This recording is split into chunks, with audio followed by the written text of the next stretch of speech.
So, little bit of minor heavyweight news here. Queensberry announced signing of potential Anthony Joshua opponent. Who is it? You guys know who it is. It's Tony Yoka. He has signed with Queensberry. Yoka, former Olympic gold medalist, 14-3. He's had a very disappointing professional career. 33 years of age now, Tony Yoka. Out of France, obviously, 6'7", 82-inch reach.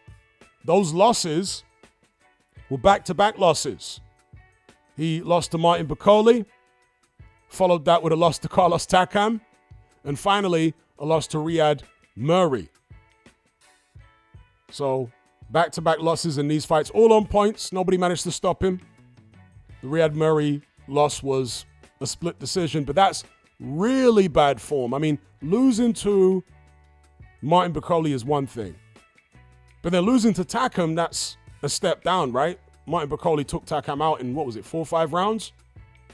And then losing to Riyad Murray, I mean, you've hit rock bottom. No disrespect to that guy, but I mean, Riyad Murray is a common opponent that Tony Yoka has with Jared Anderson. Same as Martin Bakole is a common opponent with Jared Anderson. Now, to be fair, Yoka did better against Bakole than Anderson did, but he certainly didn't do better against Riyad Murray than Anderson did. Anderson beat Murray literally every single round. Never had any trouble whatsoever. And that fight went to points, if memory serves me correct, a couple of years back. No issues at all. That might have been, was it his first fight back? Or was it his fight before the Bakole fight? It was either the fight before the Bakole fight or his fight right after the Bakole fight. I forget now. But yeah, terrible form from Tony Yoka. He's since had 3 wins on the bounce, a couple of them being in obscurity in the UK. He apparently is training with Don Charles. I'm not sure if that relationship is ongoing or whether he's found a different trainer. Who knows? But his last fight was in France. He managed to get a UD over 10. The previous fights were stoppage wins for Tony Yoka. So this is the guy who is now signed with Frank Warren. What does this mean? Well, some people are saying it lends credence to the possibility, to the idea, to the rumor, however you want to describe it, that Anthony Joshua is going to fight Tony Yoka in his next bout. I don't necessarily have an issue with that bout. Anthony Joshua versus Tony Yoka, both guys are washed. I can see how they would market it. 2 former Olympic gold medalists and all that. And winner stays on. The loser, especially if the loser's AJ, I mean, I think he should retire anyway. But if he were to lose to Tony Yoka, dear, oh dear, he really would need to retire then. Yeah? But if he managed to beat Yoka and do it impressively, okay, winner stays on.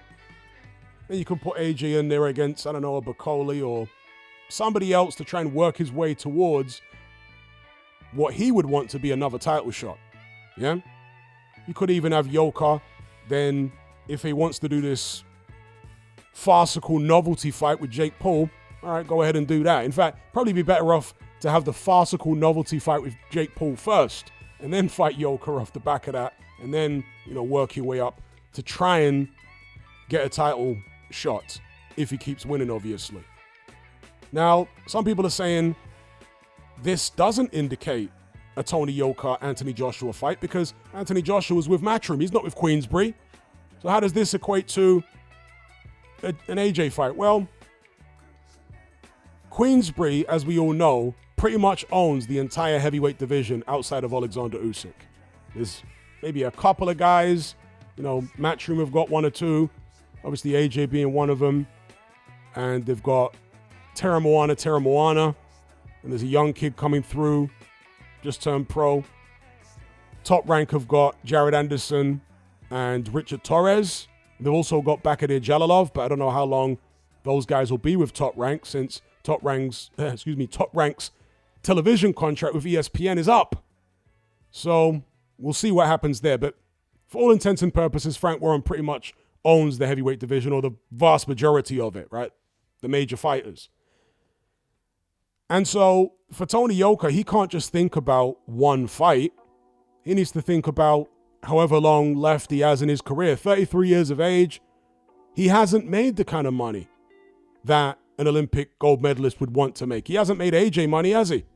And so, I said this in a previous stream, as washed as Yoka appears to be, I wouldn't necessarily recommend he retire right now as strongly as I recommend AJ retire. Because at least AJ's made all the money that he's ever going to need.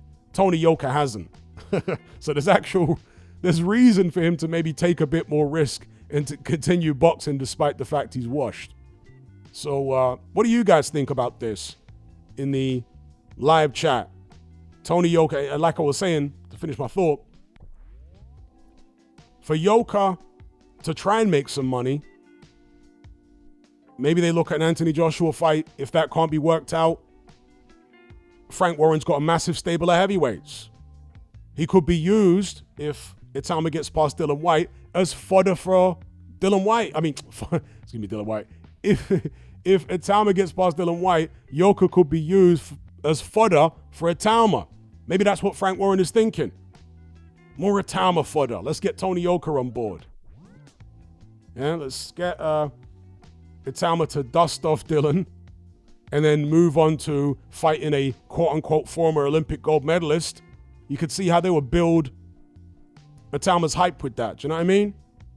But anyway, 14-3, 11 wins by way of, there was that PED controversy where he missed, I think it was several tests when he was under VADA, the WBC clean boxing program, which uses VADA. And he served some type of suspension, if memory serves me correct. And after that, his form seemed to nosedive. And he didn't even look the same physically to me. But then again, maybe it's my mind playing tricks on me because I'm thinking, well, before those missed tests, maybe he was on something and afterwards he's come off something. So maybe my mind is warping what I'm seeing. Or am I really seeing that? You guys let me know what you think in the live chat. Does Tony Yoka look physically less muscular now than he did prior to that test controversy? And here's his rumored potential opponent, Anthony Joshua, 28-4, 25 KOs, 2 of his 4 losses by stoppage or knockout. Shout out to Mr. Luca. Shout out to JR. JR with a super chat says, signing with Bricktop, there might be light at the end of the rainbow for Yoka. Okay. So there have been some claims out there about Yoka's personal life, which I cannot confirm or deny. So I've never seen any information online about it other than what people have said in my live chat. Shout out to Mr. Luca. He says, Parker then retire, maybe pull after.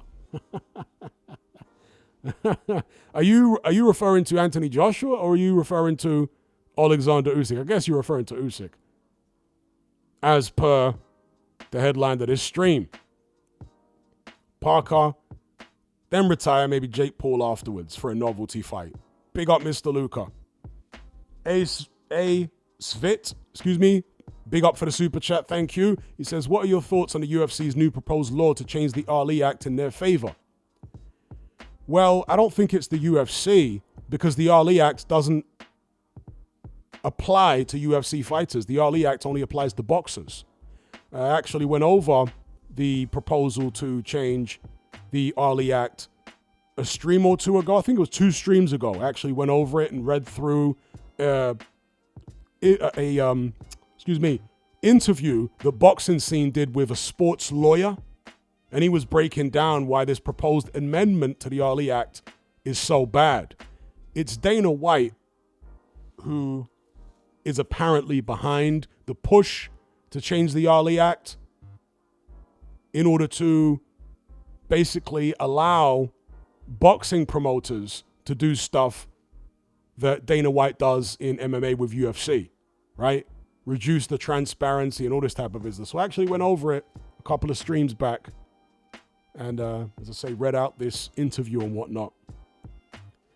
Funny enough, there is some type of MMA fighters union, and they've been pushing for years to get the Ali Act expanded to MMA fighters as well, to cover MMA fighters, to protect them in the same way that boxers get protected by the Ali Act. In the US, I always have to state this, the Ali Act only applies in the US. The Ali Act doesn't apply in the UK, never has. Yeah, so for example, one of the things that the Ali Act prohibits is for a promoter to also act as a fighter's manager because it's seen as a conflict of interest. Whereas in the UK, with no Ali Act, loads of promoters do that. They act as promoter and manager for a fighter. So, and what are my thoughts? It's terrible. But what else would you expect from a guy like Dana White? In order to make a UFC-style model work in boxing, you have to take away fighters' rights and protections for fighters so you can get promoters to basically act with virtual impunity, keep the vast majority of the money. You know, when you're dealing with top-end fighters in boxing, what you have to understand is in fact, even lower-level fighters, promoters take a particular cut. It might be, I think a standard cut might be like 20% for a promoter, there or thereabouts, 25%, right? That's the cut the promoter will take out of any fighter's purse on the card.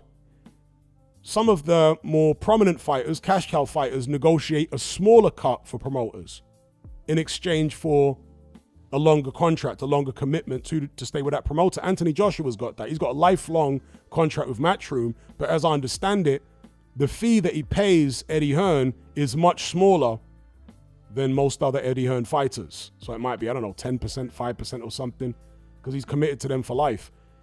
So, yeah, it's a bad thing as far as I'm concerned, but it's Dana White doing what Dana White does. And as a comparison, in the UFC, it's basically the inverse of what it is in boxing, whereby in boxing, a fighter will give 25% of his purse to 20 or 25% of his purse to the promoter. In UFC, the promoter keeps 75% of the money from a show. The fighters get 25% or 20%, something like this. Literally the inverse of boxing. And Dana White, being very successful with UFC as he has been, he wants to bring that inverted pay split, if you want to call it that inverted fighter-promoter split. He wants to bring that to boxing because it's very profitable for the business people. So, yeah, that's what I think of that. But you guys didn't come here to listen to me talk about Tony Yoka. You didn't come here to listen to me talk about Muhammad Ali acts and all that, although we can get into it, no problem. I can tell the live chat is waiting for me to talk about Luke Partridge. But first, let's get onto this Oleksandr Usyk issue. So, my argument is that by engaging in a Luke Partridge, aka Tyson Fury trilogy match, Oleksandr Usyk would be hurting his legacy. Now, some people would say, that's a bit strange. I can understand you saying it wouldn't enhance his legacy because he's already beaten Partridge twice. But why would it hurt his legacy? Do you expect him to lose? No, it's not that I expect him to lose. It's that he would be fighting Partridge for a third time instead of any other heavyweight in the top 15 of the 4 major sanctioning bodies.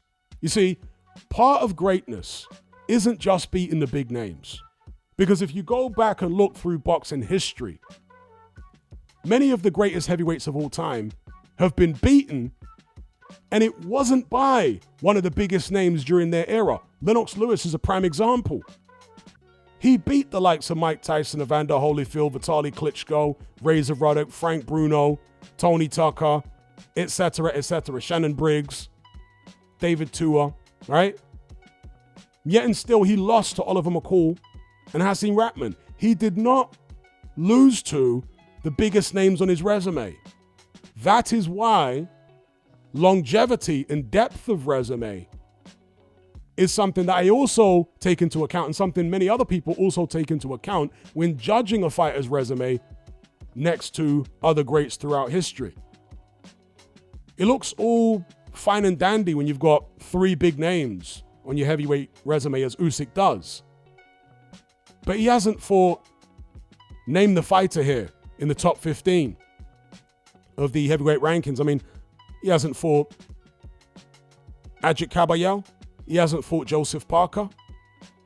He hasn't fought Filip Hrgović. He hasn't fought Bakadir Jalilov. Some people are talking about Moses Itamar already. There are a number of fighters here, credible fighters, who Oleksandr Usyk could fight instead of Partridge. He's only got 3 names that he's fought in world heavyweight title fights. So to fight Partridge again rather than somebody else would harm his legacy, because people would look back in years to come and say, well, in fact, I'll give you an example. Let's say Itamar goes on to become a great fighter, or Parker goes on to have an Indian summer in his career. People will look back and say, hang on, he was around at the same time that Usyk was still champion. Why didn't Usyk fight him? Why did Usyk go ahead and fight this trilogy with Luke Partridge? What was all that about? He missed an opportunity there to flesh out his resume with a fighter who would go on to, become champion XYZ, right? So people are going to ask questions of Usyk's resume if he were to fight Luke Partridge instead of one of the other names here. Anthony Joshua, of course, would be somebody that Luke Partridge should fight, because I was talking about the number 2 spot yesterday. I'm saying the number 2 spot is still vacant. If you're looking at records and resumes, some people would give it to Anthony Joshua. I would say let's have a box off. AJ against Partridge. Parker against, I keep forgetting who I was mentioning Parker to fight against, but Parker against Dubois, Parker Dubois, AJ Partridge. Winner of those 2 fights fight each other. Yeah, I'm not against the Partridge trilogy fight completely, but it would be based upon, if I was to endorse a Partridge trilogy, Partridge fighting his way back up to championship contention, to actually earn his shot this time, not just leapfrog everybody because of legacy privilege. No, we're not going to do that. Make him earn his shot. But it's 6 of one and half a dozen of the other. As much as I would criticize the WBC or any sanctioning body or Partridge himself conning the fans and trying to leapfrog to a Usyk trilogy that he hasn't earned, I would also criticize Oleksandr Usyk for it. Yeah? He's literally better off retiring right now than fighting Partridge again in terms of legacy. Yeah?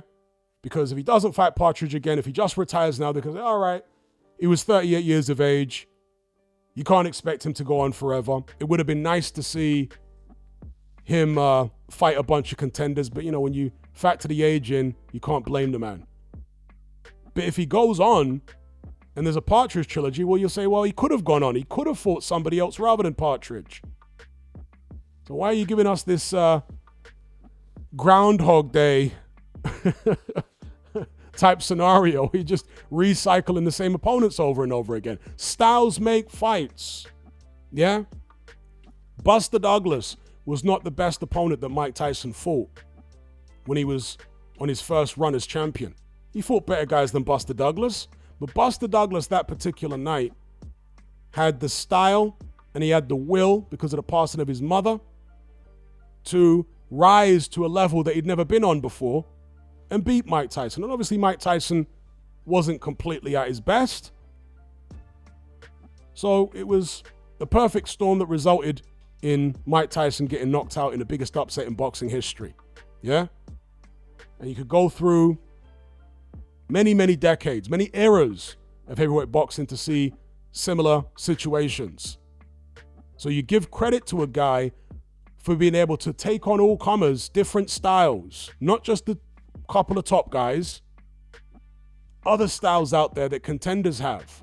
I mentioned in a previous stream, Muhammad Ali beat the likes of George Foreman. He beat Joe Frazier. He beat Sonny Liston. Think of all the guys he beat. But many people would argue that he never really beat Ken Norton.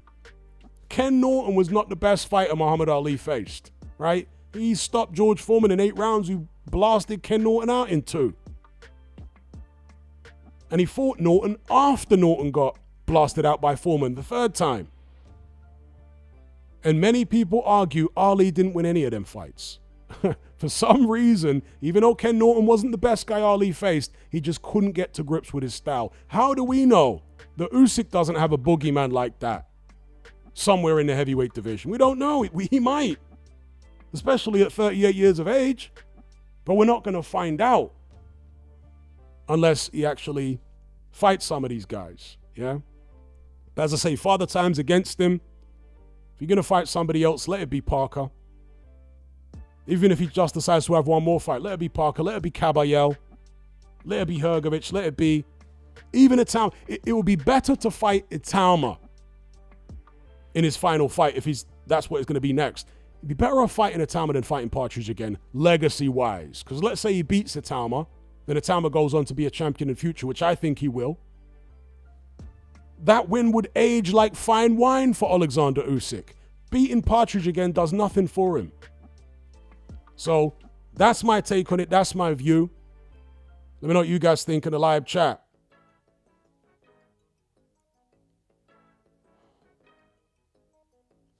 Trolls Abad said, I think Ali won the second fight, but yes, agreed, Hatman. Yeah, officially, Ali won the second and the third fights. He lost the first fight. So officially, Ali was 2-1 against Ken Norton. But many people believe Ali lost all those fights. Or at least 2 of them, right? Ben Odom says, Caballel is the boogeyman. Daniel McIntosh says, yeah, Usyk looking to fight Fury again and get 100 mil and retire. And that's the thing. It would be, I mean, look, Usyk has done it all. He's beaten everybody. So you can't begrudge him wanting to make a load of money for your last fight. But this is a guy who has cared about legacy more than most throughout his career, cruiserweight and heavyweight. So to go out on just a cash grab, fighting Partridge again, would be unfortunate. You know, he'd be selling himself short, in my view. Fight Sport Talk says, I do not think Usyk would take the trilogy. Here's the thing. I've heard that Usyk has a contract with Riyadh Season, with the Saudis, right?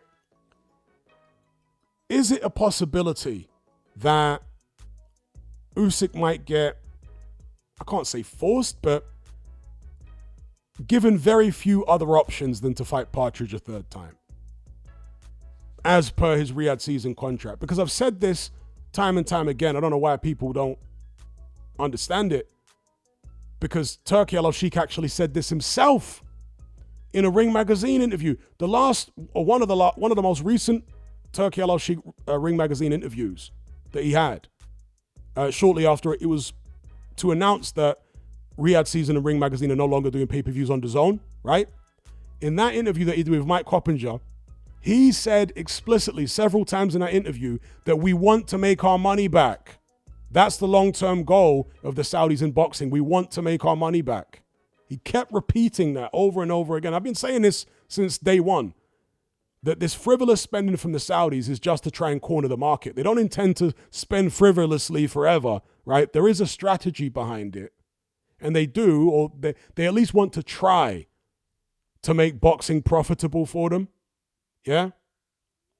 So, shout out to Deep Random Thinker for the super chat. He says, the 2 times was so nice. Usyk had to do it thrice. Hopefully not. Hopefully not. But shout out to Deep Random Thinker for the super chat.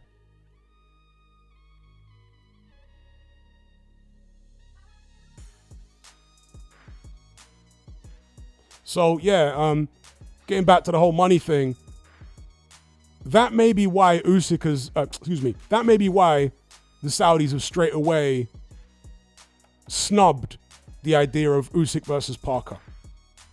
Because they don't see the kind of money in that fight that they would want to make at this stage. Because now they're starting to tighten the purse strings a little bit, and they're like, we really need to start making some money out of this boxing, or at least start breaking even on some of these shows.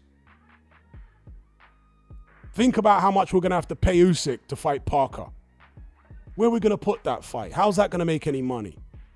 Okay, they could put it in Poland. You reckon that fight would make money in Poland if they're paying Usyk a king's ransom? I'm telling you, they'd struggle.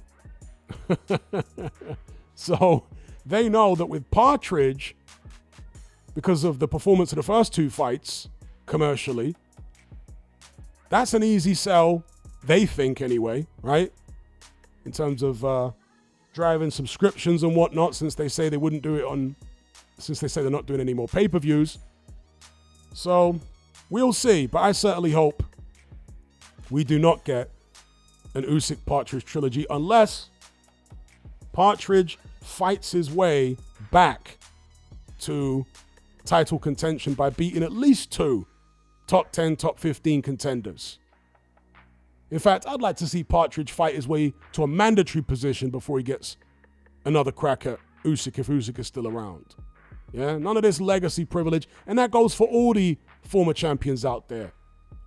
Deontay Wilder, Anthony Joshua, Joseph Parker has earned his shot, yeah? Yeah, the other former champions need to do what Joseph Parker has done and actually earn his shot. Earn their shots, yeah? AJ don't need to be getting a shot at a title right now. He's coming off a knockout defeat. But to be fair, Partridge is the only one talking about leapfrogging everybody when he's coming off back-to-back losses. So that's that.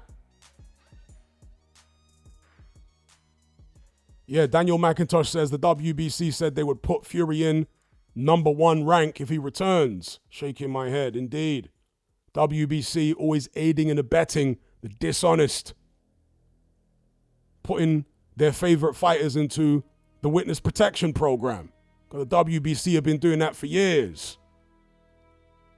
So, let's now move on to Luke Partridge. So, there was a couple of salty, butthurt Partridge fanboys in the live chat yesterday. One of them called me a liar for saying that Tyson Fury's real name is Luke Partridge. Well, actually, I've never said his real name is Luke Partridge. I'm going to show you where I got the Partridge name from in this stream right now. Okay? And you guys make of it what you will. All I can tell you is there's evidence out there to suggest that his real name is Luke Partridge. At the very least, that his real name is Luke Fury rather than Tyson Fury. Now, some people are saying, especially the Partridge fanboys, Luke's his middle name. Oh, really? So first of all, I remember when Tyson Fury had just turned pro, looking at his BoxRec page, and his name was Luke Tyson Fury. It wasn't Tyson Luke Fury. It was Luke Tyson Fury. I clearly remember it on BoxRec. Here we have a post, right? This is from the, the Boxing Forum, Boxing 24 Forum, yeah? Check the date. The date is December 19th, 2007. So this wouldn't have been too long after Fury turned pro, right? December 19th, 2007. Take a closer look. You guys see it there? December 19th, 2007 on the left. And look at the name that they use for Mr. Fury. Look, Luke Tyson Fury. They don't call him Tyson Fury. They call him Luke Tyson Fury. That's in 2007 on a forum. Oh, it's just a forum. Somebody misspelt it. Okay. This is from 2009 on the same forum. Luke Tyson Fury. You see it there on the right? Yeah? A couple of years later, same forum. Luke Tyson Fury, they're referring to him as. It's just somebody on a forum. What do they know? Okay. 7th of July, 2011. Daily Express, mainstream newspaper. Tyson, if you read underneath the headline there, whose real name is Luke Tyson Fury, will play himself in the film, etc., etc. So, a mainstream newspaper in July 2011 said that his real name is Luke Tyson Fury. How's that for a receipt? Oh, it was just one newspaper. They made a mistake. Oh, okay. How about the Independent? Same year, but in November of that year. Name, Luke Tyson Fury. Man's name is Luke. Huh? If it's not Luke, I want to see a birth certificate. I want to see the birth certificate. If Fury wants to come out and refute all this Luke stuff, let's see that birth certificate. And here's another bit of suggestive evidence, excuse me. Right? And I'm going to get his box rec up here. Just to show you guys. And many of you already know this origin story, if you want to call it that, right? But for those who don't, we'll go over it briefly here. So, Mr., for now we'll call him Luke Fury, has a cousin who we all know, also a professional heavyweight boxer, who goes by the name of Hughie Fury. All right? Now, you may or may not know that Hughie Fury is also named, partly named, after a former great heavyweight. Because, of course, with Luke, it's Tyson. Well, his cousin Hughie, whose dad is obviously Peter Fury, right, was named after Lennox Lewis. But he wasn't given the first name of Lennox Lewis. Oh, no. He was given Lewis as his middle name. Let's bring it in here so you guys can see. There you go. So,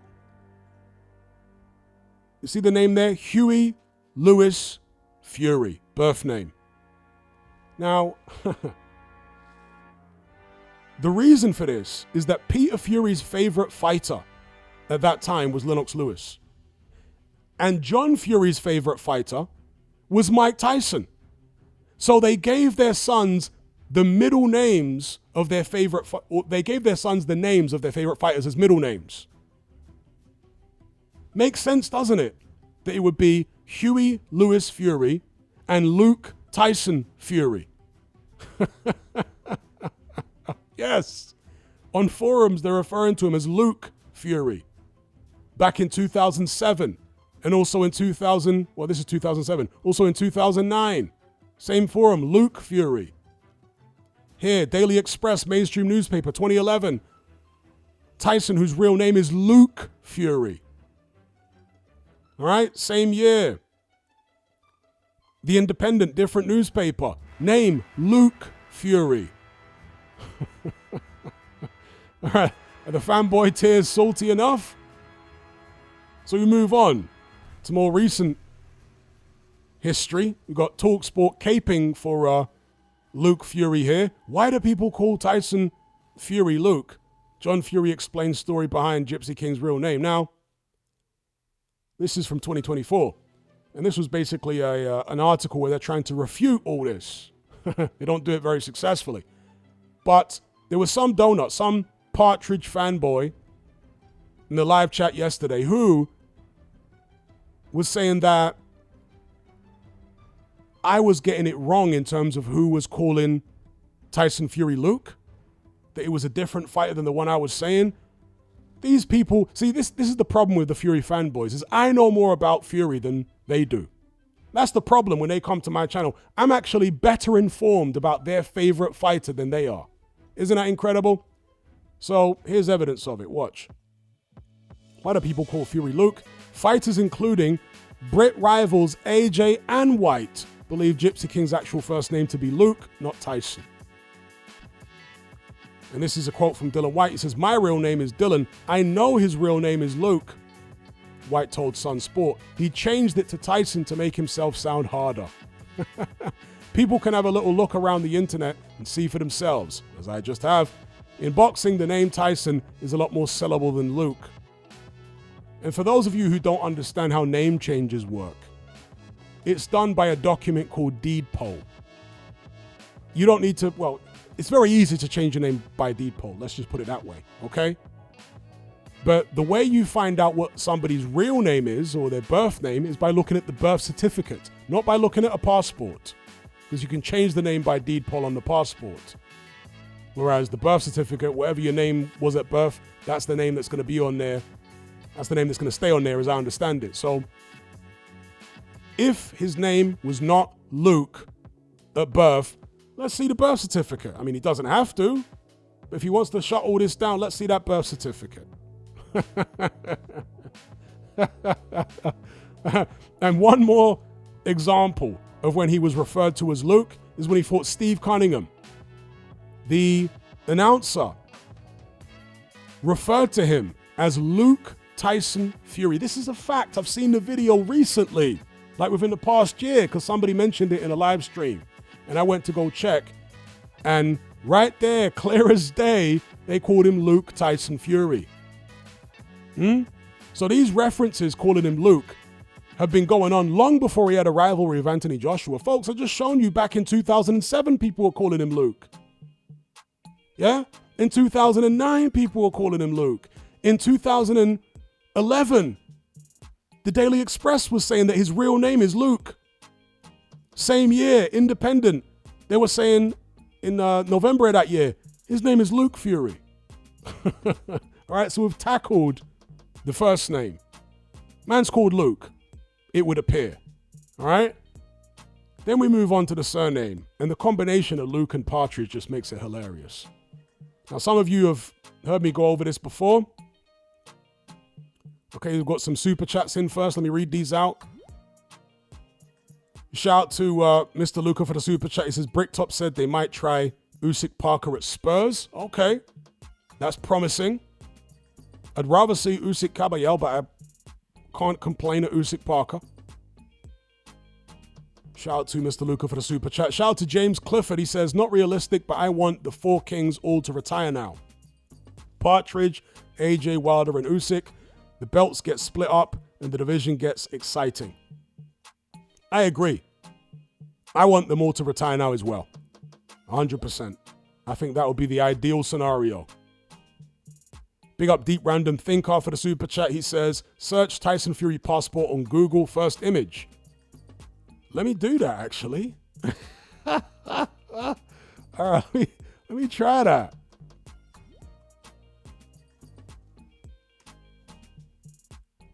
Let me try that. First image.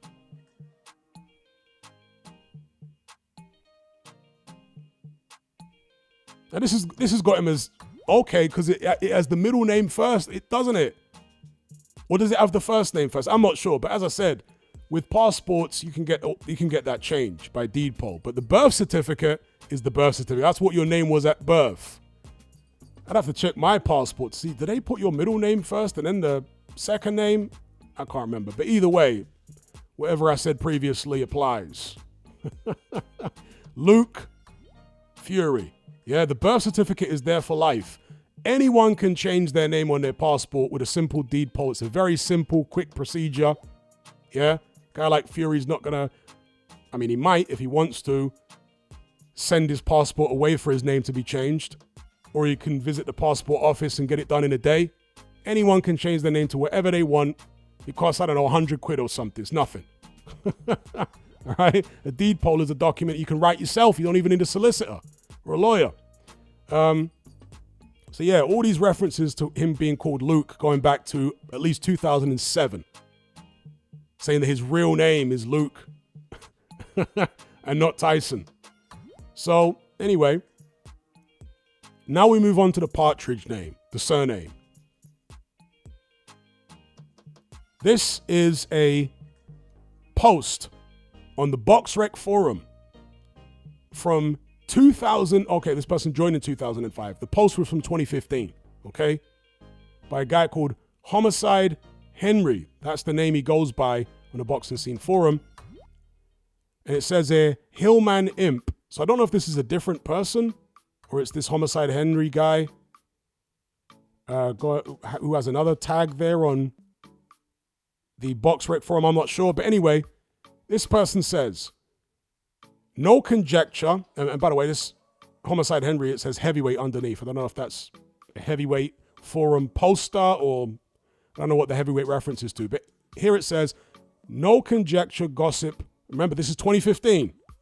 No conjecture, gossip, rumor, badly researched online articles, facts from someone who knew John, in brackets, we had the same manager at one point, and had the misfortune to spend time with him on many occasions. Real name. The family name is actually Partridge, not Fury. Bare knuckle, quote unquote, career. Clearly these events are not recorded, but as far as I know, and I've confirmed this with another Fury cohort, John was known to have had a grand total of 2 organized bare knuckle fights. One was broken up by the police. In the other, both Fury and his opponent shook hands and called it a draw as they were both knackered. Boxing career. Well, we know about his boxing career. Never scored a stoppage or knockdown. Beaten by a part-time rugby player. Was old-manned in a Central Area title fight by Neil Malpass. Was rendered unconscious for almost 10 minutes by the relatively light-hitting Akinwande. He took a 4-year break after the Akinwande loss, then made a comeback and took on Steve Garber, someone he'd previously beaten. After a decent first round, he was systematically outboxed for 2 rounds before throwing his arms up in surrender and returning to his corner. He actually got knocked out in that fight. So I don't know why he's saying... so that bit is actually not accurate because he got knocked out. The footage is online. Anyway, sparring stories. He came over to John Silabansky's gym in Bradford to spar the aforementioned Steve Garber. This was after their first fight, but before the second fight. Steve suffered a badly cut lower lip after 2 rounds and curtailed the sparring. Middleweight Frank Grant, so he's naming names here, folks. He's naming names. Middleweight, is this a story that's made up? To me, the details here sound convincing. Middleweight Frank Grant asked if he could do a few rounds with Fury. Fury, most insulted that a mere middleweight would dare to spar with him, went in heavy. The sparring was heated, to say the least, and Frank absolutely battered Fury for 2 rounds. In the changing room, Fury starts muttering about not being fit, though he was sparring a heavy, or thought he was sparring a heavy, His wife had a babby, a Jew, and he'd had a long, hard drive from Haslingden, etc., etc. So it was John Fury making a bunch of excuses up for being battered by a middleweight in sparring, according to this story. Grant told him to shut his mouth, or something similar. Fury made some noise about taking it outside, on the hard road, taking it outside. You didn't say that to Frank Grant. Fury leaves the building. Grant follows him outside, stripped to the waist in the pouring rain, and starts screaming at Fury to fight him. Fury gets in his van, muttering about being knackered from the sparring, once again evoking his heavily pregnant wife and the impending babby. Grant kicks the van door, tries to open it. Fury drives off. Now look, I can't confirm that this story is true, but it just sounds like something John Fury would do. And the guy's naming names. He said the name of the gym. He said several people that were there. Steve Garber. Okay? And he's saying the incident went down like this. I can well believe it, knowing John Fury's character. Anyway, he goes on to say, I didn't see this, sadly, but I do have it on good authority from numerous people who witnessed it.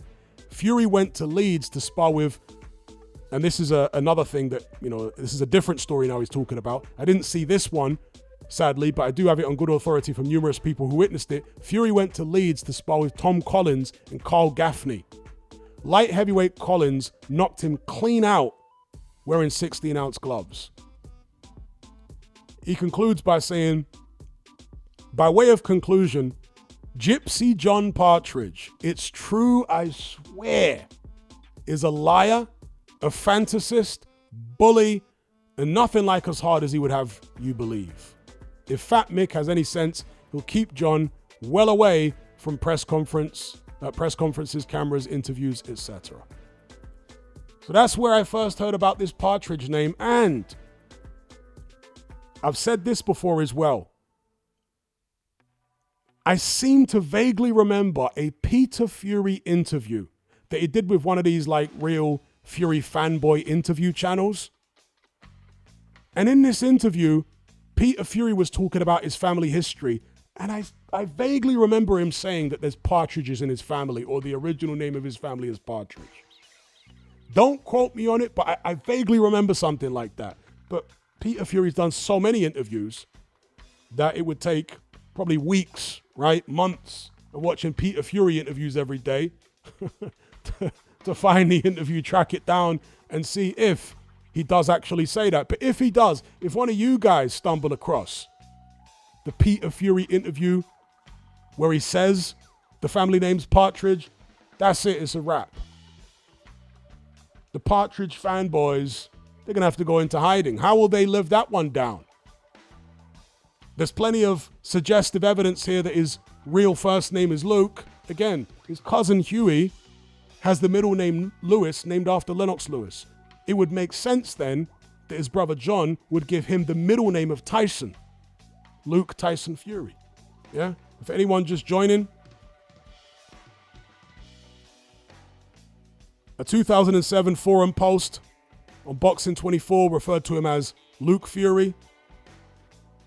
Also a 2009 forum post on the same website referred to him as Luke Fury. The Daily Express in 2011, July of that year, said that his real name is Luke Tyson Fury. The Independent, several months later that same year, referred to him as Luke Tyson Fury. And then you've got the likes of Dylan White claiming that his name is actually Luke, and he spent time with Fury in camp long before Fury became heavyweight champion. That's what you have to understand about Dylan White. All right, he's known Fury for many, many, many years, long before the Klitschko fight. And he said that Fury changed his name to Luke, okay, to sound harder. Again, if you change your name by deed poll, it changes on your passport. You get a new passport, bam, there's the name change on your passport. Simple as that, very easy thing to do. But on your birth certificate, that's a different story. Let's see his original birth certificate to see if his name is actually, his first name is actually Tyson or Luke. Because there's a lot of suggestive evidence here that his first name is Luke, it's not Tyson. And it would make sense to me that he would, as Dylan White said there, switch it around. And look, I've got nothing against somebody wanting to change their name. Change your name, there's no problem with changing your name. In fact, I think it's a good thing. If he was actually born Luke Fury or Luke Partridge, I think he did the best thing by changing his name.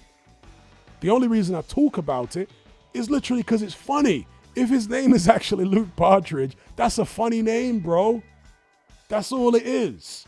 I got no issue with a man changing his name. It's like in the barbershop in the movie Coming to America, where Eddie Murphy's playing that Jewish guy, and he's like, if a man wants to call himself Muhammad Ali, God damn, it's America, it's a free country, Muhammad Ali. You know that scene? Yeah. Not sure it's a free country anymore, but still, if a man wants to change his name, good luck to him, no problem. Yeah? But it is funny when you find out his real name is potentially Luke Partridge. That's funny.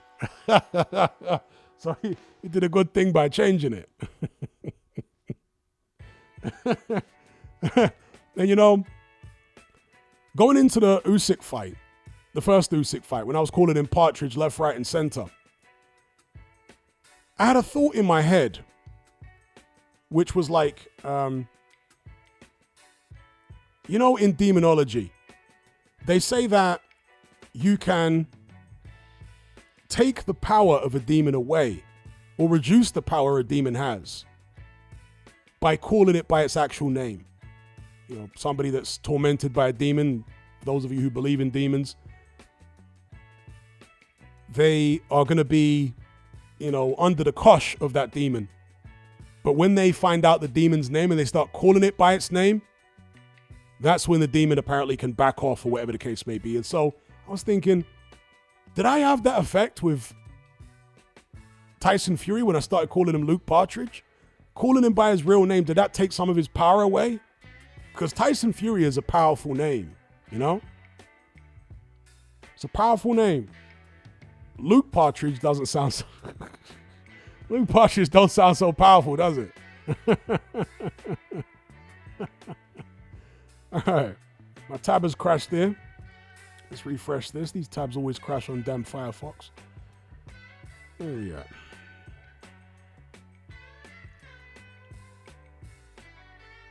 Okay, shout out to my bro from Ireland. He says, thank you for the super chat. He says, do boxing promoters take fans for idiots? Remember when Frank Warren said that Fury Chisora 3 sold out Tottenham Stadium? Respect from Ireland. Big up, big up, big up the Irish crew every time. Do promoters take boxing fans for idiots? Absolutely they do. Whenever they can get away with it. Yes, you put enough propaganda out there and hope that fans forget about a lot of stuff. They absolutely take us for idiots.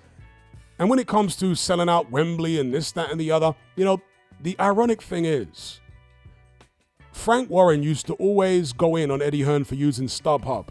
You guys remember that? Constantly going in on Eddie Hearn for using StubHub. Later on in Frank Warren's career, he started using StubHub. And he made StubHub a stick to beat Eddie Hearn with damn near every interview. StubHub is like a website that sells tickets on a secondary market, yeah? And he also spoke about how a lot of Eddie Hearn's shows and events were not selling as well as Eddie Hearn claimed. When he said that things were selling out, is because all of these secondary market websites were buying tickets in bulk. Yeah? So from, the primary seller, be it Matchroom themselves or Ticketmaster or whatever, yeah, it was sold out from there, but that's because secondary market companies and also ticket touts had got hold of them. So the seats were still empty. Do you know what I mean? So Frank Warren actually exposed that as a bit of a scam, a marketing ploy or whatever you want to call it, yeah? But I have to wonder whether Frank Warren is doing the very same thing himself now. Because I saw loads of empty seats for that Usyk Dubois fight. Don't get it twisted. There was plenty of people in there. But 90,000? Nah, bro. I'm not convinced.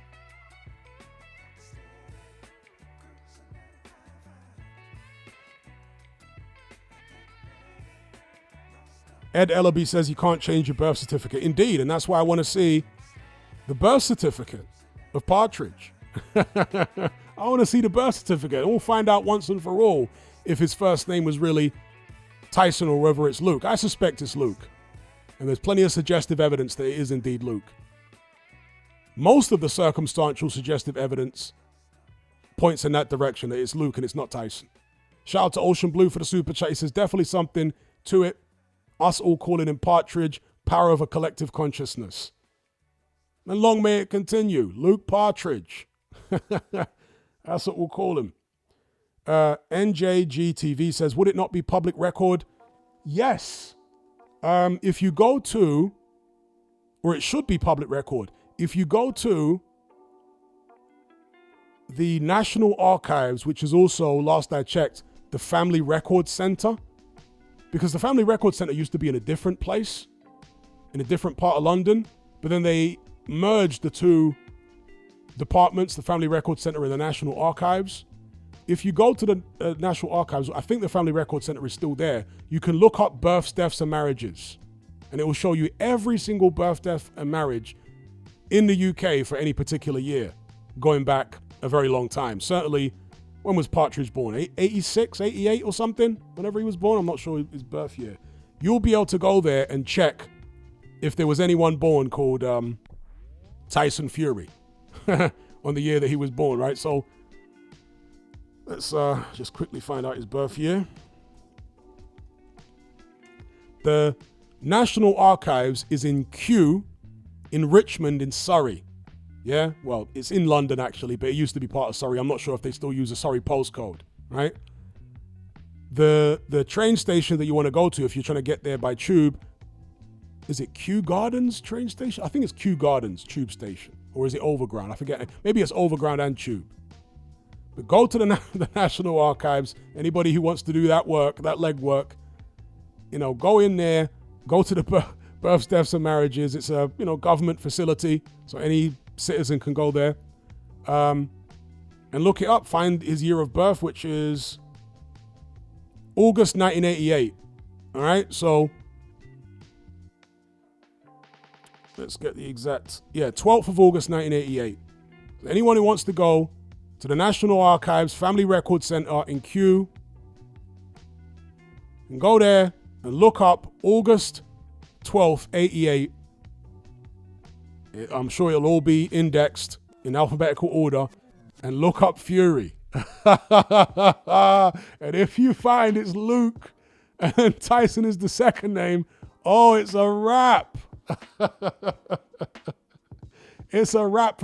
And it would be 2 for the price of 1 if there was no Fury at all and it actually said Luke Partridge. That'd be crazy. You might go there and find no Luke Fury or no Tyson Fury and thinking, what's going on here? Okay, let me look under P. Oh, there's some partridges here. There's a Luke Partridge. This is, yeah, you know what it is. Shout out to Feed Me More for the super chat. He says, Richard Torres Jr. can beat Dubois and Italma. Okay. That's an interesting call. I personally wouldn't pick him to beat either of those guys, but it's heavyweight boxing and Italma hasn't done anything yet. Dubois, he's coming off a defeat, a heavy defeat. We'll see. Would you care to expand on why you think Richard Torres can beat both those guys? I'm not going to dismiss it, I'll hear you out. Torres is still unbeaten. He's got Olympic pedigree. Again, I wouldn't pick him over those guys, but, let's see.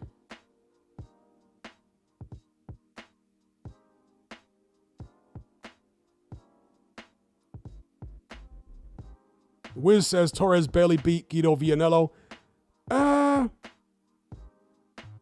I thought he beat Vianello pretty comfortably, to be honest. He did get hurt in the fight, but he won the vast majority of rounds. I remember watching that fight.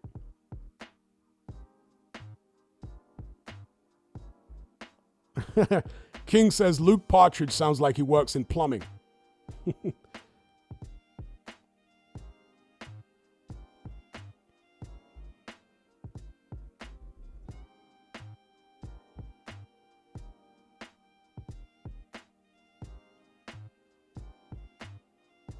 Yeah, I agree with Galaxy Edits. He beat Guido pretty obviously and did a better job than a Jagba. Yeah, Jagba had more trouble with Vianello than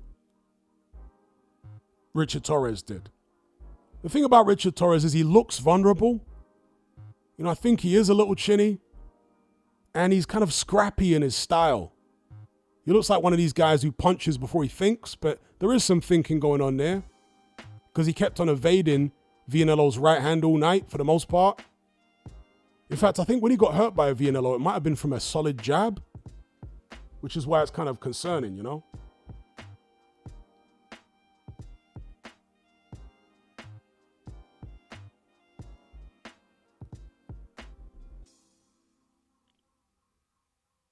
Baby Uno says, I found his name. It says Luke Partridge. Yeah, Peter Partridge, John Partridge, Shane Partridge.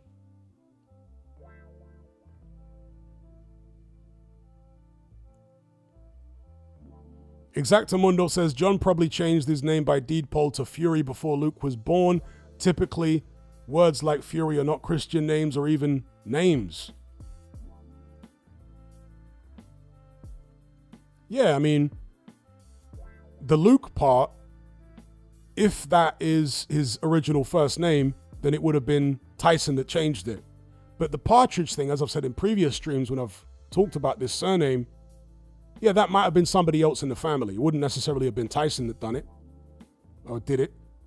It probably would have been John or maybe their dad, maybe the granddad of Tyson Fury, John's father. He might have changed it to Fury. And the reason I say this is because Fury is indeed an Irish name. And I heard years ago, many, many years ago, I think it might have been before the Klitschko fight, that the Furies are not really travelers. That they've kind of assimilated with travelers and they're not actually travelers. I heard this many, many, many years ago. Yeah. And of course, if you wanted to assimilate to the traveling community, yeah, you would want to change your name to an Irish name, wouldn't you? That would be the move to make. You're there called being called Partridge. And you're like, this makes us stand out like a sore thumb. Let's change it to an Irish name, right? Or a name that is more recognized in the traveling community. As I was told many, many, many years ago, and this is all hearsay, so I can't confirm that any of this is true, all right? But I was told that somebody in their family married into the traveling community, yeah? And then once that happened, they just started begging it. Begging it is like an old London term. How can I describe it? Culturally appropriating or pretending or, yeah, however you want to describe. So it makes sense that they would, if they're trying to make themselves out to be travelers, multi-generational travelers, they would change the name from Partridge to Fury. Makes perfect sense. Yeah, Fury is a great name. Tyson Fury is a fantastic boxing name. Fantastic boxing name. They did the right thing by changing it. I'm not even dissing them for changing it at all. If they changed their name from Partridge to Fury and from Luke to Tyson, it was a great move. A great move from a marketing perspective and maybe even from a psychological perspective. A lot of people believe that names have power.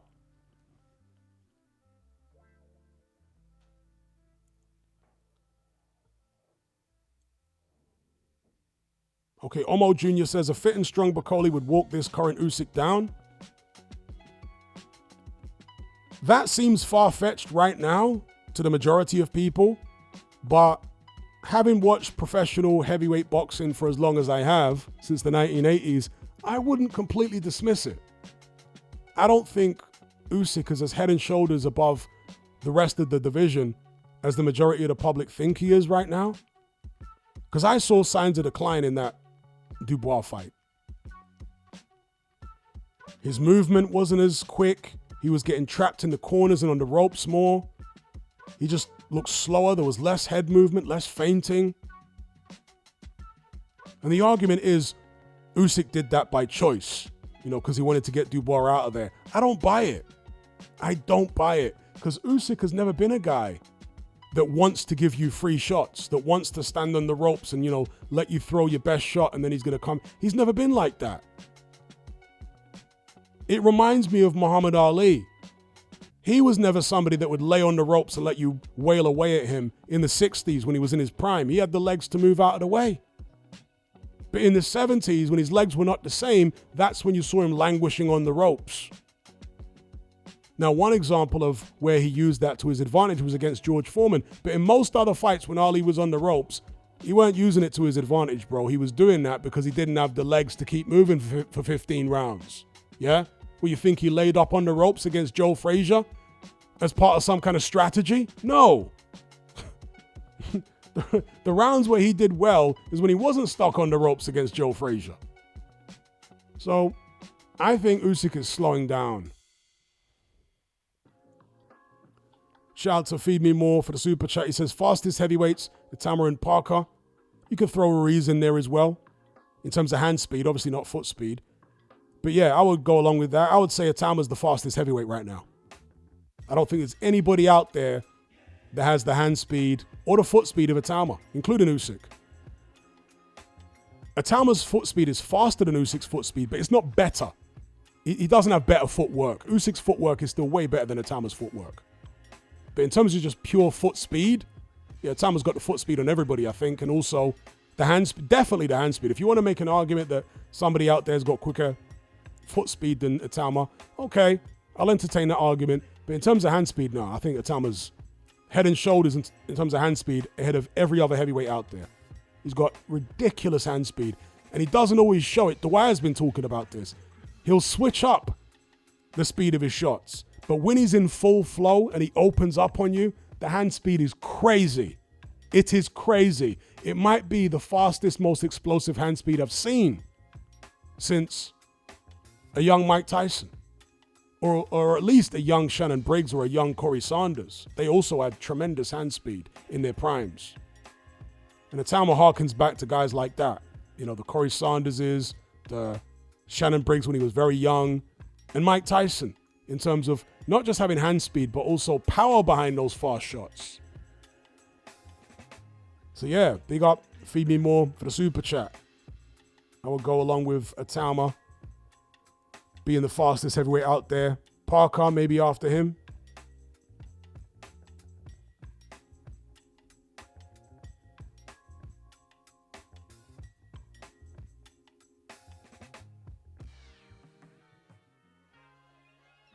Mark says maybe Usyk slowed down because he tries to be a puncher now. Why would he try to be a puncher now? I think Usyk is adjusting his style because his body is forcing him to. So if he's relying more on power now, I don't think it's by choice. I think it's because it's by necessity, you know? His body is pushing him in that direction because he just doesn't have the same... His legs are slowing down, in my opinion. And all of him is slowing down. Less upper body movement even. See, here is the counter to the people who think that Usyk is standing more because he wants to be a puncher. Why would he just all of a sudden want to be a puncher? Yeah? If you were standing in front of people more and you're moving your legs less, right? You'd be moving your upper body more, right? Usyk is a guy who doesn't like to get hit. He can take a shot, but he likes to be technically sublime. Yeah? Doesn't like to give you free shots. So think about it logically. If he's going to use his legs less to stand in front of you and try and hit you hard, then surely he'd want to move his head more. You know? Going back to Mike Tyson. Mike Tyson was standing in front of you, but he's moving his head constantly. What happened to Usyk's head movement? He's barely moving his head against Dubois, here and there. But you go back and watch when he fought AJ the first time, it was constant head movement. All the way through the fight. Even in the 12th round, he's moving his head. If you're going to stand in front of a guy, you need to be moving your head all the time. We didn't see that with Usyk against Daniel Dubois in that rematch. In fact, he was moving his legs more against AJ and still moving his head more than he did against Dubois in that rematch. So now I don't think it's a strategic thing for Usyk at all. I think his body is forcing him to stand in front of fighters more and load up on his shots to get respect because he knows he can't move the same way anymore. That's my take on it. Shout out to Feed Me More for the super chat. He says, has Usyk slowed down more than Crawford? I would say yes. But which version of Crawford are we comparing it to? If you compare it to the lightweight version of Crawford, then I would say maybe no, right? But if we're just comparing it to like Crawford 4 years ago and Usyk 4 years ago, I'd say, yeah, Usyk has slowed down more than the Crawford of 4 years ago because when you are as heavy as Usyk is, he's a heavyweight, right? 227 pounds for his last fight. The wear and tear on the joints, being that big, being over 200 pounds just isn't as conducive to being nimble and moving around the boxing ring and all that kind of stuff as it is if you're 147 pound welterweight. Do you know what I mean? So you're going to see more athletic slowdown from a 200 plus pound man than you're going to see from a 147 pound man. So that's my take on that. But big up, Feed Me More for the super chat. He also says, boxers who don't drink alcohol age better, I guess. For sure. Human beings in general who don't drink alcohol tend to age better. Now, obviously there's a caveat here because the rate at which you age is largely dependent on genetics and also your diet and stress, lifestyle, all that kind of stuff. Alcohol plays a part in it. So let's say you have a parallel universe with a carbon copy of yourself, and in one universe you don't drink, and in the other universe you do drink. My suspicion would be that in the universe where you don't drink, you age better than in the universe where you do drink. But there are going to be some people who, because of their genetics and maybe a healthy diet or whatever, drink but still look relatively young when they're, late 30s. And there are going to be other people, because of their genetics, who don't drink and they look like they're 65 when they're in their late 30s. So genetics has a lot to do with it.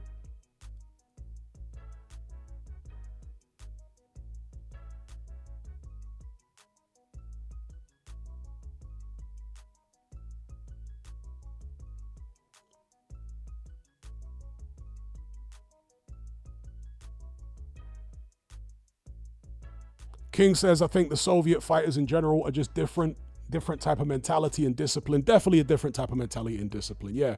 Other than maybe Kovalev, who is a wrong'un. Yeah, most of the fighters from the old Eastern Bloc, they have more discipline and a more professional attitude than many Western fighters. Yeah, I would agree with that. Colbzilla says, look at how Hulk Hogan looked in Rocky 3. He was only 26. He looked 60. Shout out to Jay. I'm glad you're enjoying the live streams.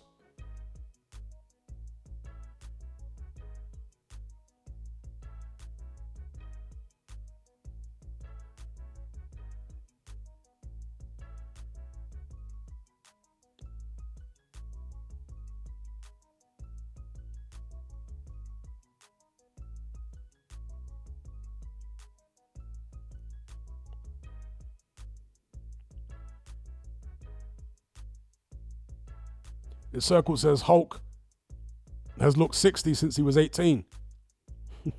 Even Stone Cold Steve Austin, when he was called Stunning Steve, before he joined the WWF, or I think he joined it when it was the WWF, not WWE. Before he joined Vince McMahon's company, when he was Stunning Steve, and he had a full head of hair, he still looked old as hell. Yeah, man looked old as hell. Maybe not as old as Hulk Hogan, but still. Ric Flair. You guys seen Ric Flair when he was relatively young? He looked old as hell as well. Is it the roids? Maybe it's the roids.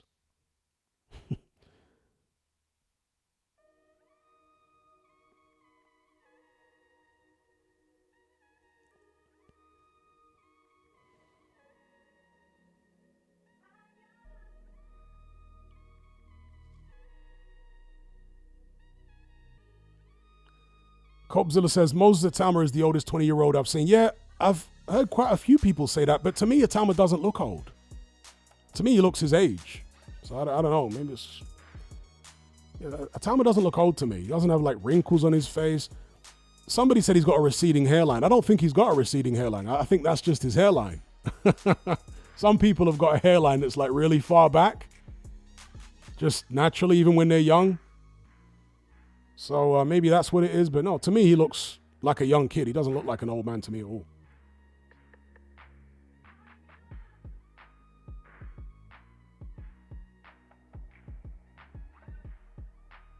Mr. Lucas says, Tama looks older than 20. Come on, bro. It doesn't to me. To me, he looks like a 20-year-old, you know? I'm comparing him not to a 20-year-old, a local 20-year-old that you would know, but a 20-year-old boxer. I mean, you look at Mike Tyson at 20. Would you say he didn't look 20? Maybe you're comparing him to like the 20-year-olds that you know, but the 20-year-olds that you know are not heavyweights. Do you know what I mean? Being that burly and that big, you're going to look older than a skinny 20-year-old kid. But you look at Mike Tyson when he was 20. And Tama looks like that. He doesn't look like older than a Mike Tyson at 20. You look the same kind of, age.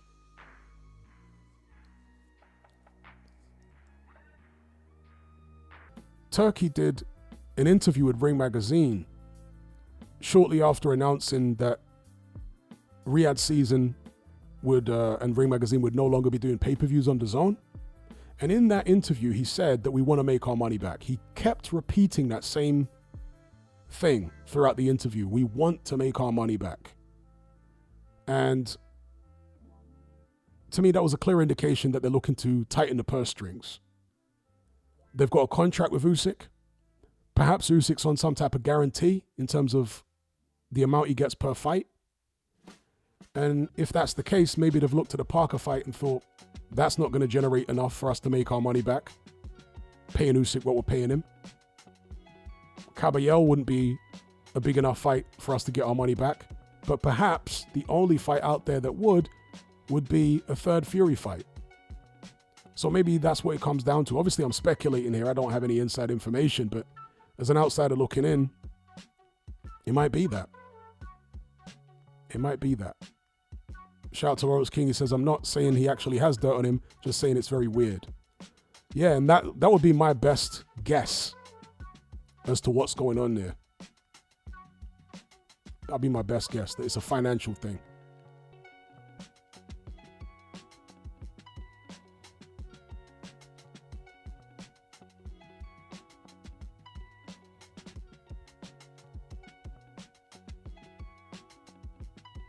Devin says the reason the Jamaicans are a minority in the black community in London now is because they weren't having enough pick-me. The Africans were, however. No, it's more so because Jamaica is a tiny country, and if you combine all of the English-speaking Caribbean countries together, right, the population of all the English-speaking Caribbean countries together, it wouldn't add up to a fraction of the population of Nigeria alone. Never mind the rest of Africa. So, yeah, Africa is just a much bigger population base. And also, with Jamaicans specifically, they tightened immigration policy for Jamaicans. I want to say it was the late 90s, early 2000s. I remember when it happened. And they said they were doing it to crack down on like yardie gangs. So they made it much more difficult for Jamaicans to get leave to remain and citizenship and stuff like that. Somewhere around the late 90s, early 2000s is when they did that.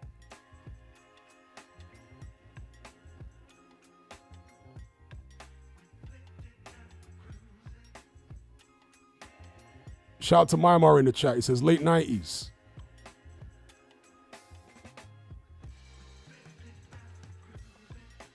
Yeah, they switched up the immigration policy, and that started slowing down the number of Jamaicans getting into the UK or being able to stay.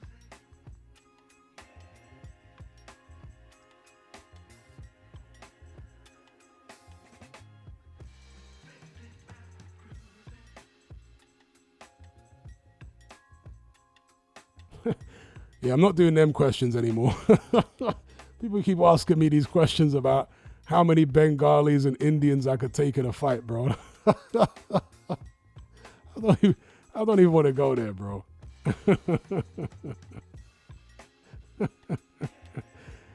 Samil says, Hatman, you got a British passport? Yeah, I got a British passport, bro. Long time. I got my British passport back in the days when it was easy to get one.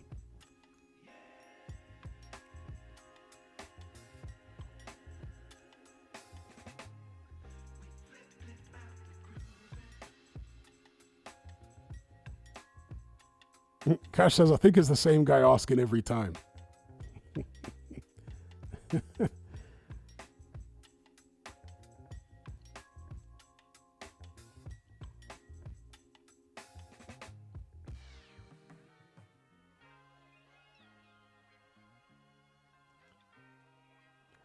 All right, peeps, we're going to shut this one down. I'd like to shout out each and every one of you for joining the conversation. You know, we like to chop it up here, and shout out to Lawrence King with a super chat late. He says, Hatman, are you a digital nomad? Yes, I am. Hence, I'm able to move about without any issues. Although, the country I'll be going to, the internet is not the best, so I'm joining the Elon Musk gang on Starlink. There you go. Bit of advice for digital nomads out there. Get a Starlink.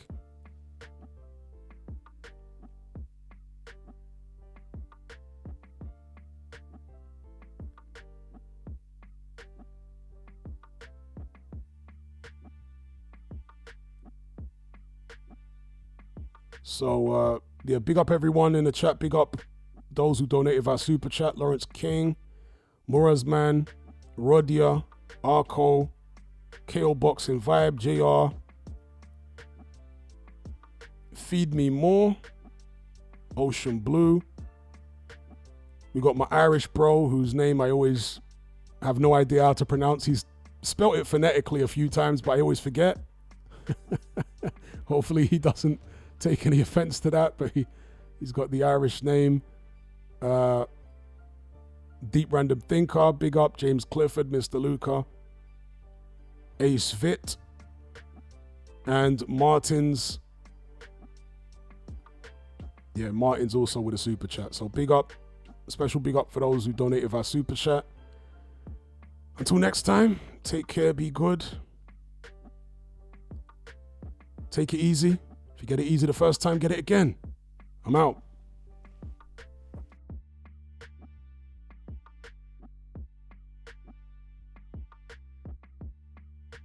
Rastafari. That's right, Exactamundo. Rastafari. Rastafari.